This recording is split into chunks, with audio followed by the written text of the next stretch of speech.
ಯಾಕೋ ಮಗ ಬೇಜಾರಲ್ಲಿದ್ಯಾ? ಏನಿಲ್ಲ ಮಗ, ಇರ್ತಾವಲ್ಲ ಫ್ಯಾಮಿಲಿ ಕಮಿಟ್ಮೆಂಟು, ಟೆನ್ಷನ್ಸು. ಯಾಕೇನಾಯ್ತು? ಅಮ್ಮನಿಗೆ ಬೇರೆ ಹುಷಾರಿಲ್ಲ. ಮೊನ್ನೆ ಹಾಸ್ಪಿಟ್ಲಿಗೆ 2.5 ಲಕ್ಷ ಬೇರೆ ಖರ್ಚಾಗಿದೆ. ಈಗ ಮತ್ತೆ ಆಪರೇಷನಿಗೆ 3 ಲಕ್ಷ ಅಂತಿದ್ದಾರೆ. ಎಲ್ಲಿಂದ ತರೋದೋ ಏನೋ ಗೊತ್ತಾಗ್ತಿಲ್ಲ ಮಗ. ಏನು ಇದು?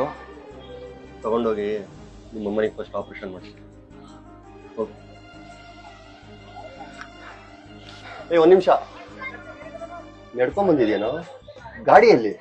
ಗಾಡಿ ಅಡಕ್ಕೆ ಮಗ 2.5 ಲಕ್ಷ ಖರ್ಚು ಮಾಡಿದ್ದು. ನನ್ನ ಗಾಡಿಲಿ ಹೋಗು. ಒಂದ್ ನಿಮಿಷ, ಗಾಡಿಲಿ ಪೆಟ್ರೋಲ್ ಇಲ್ಲ, ಪೆಟ್ರೋಲ್ ಹಾಕ್ಸ.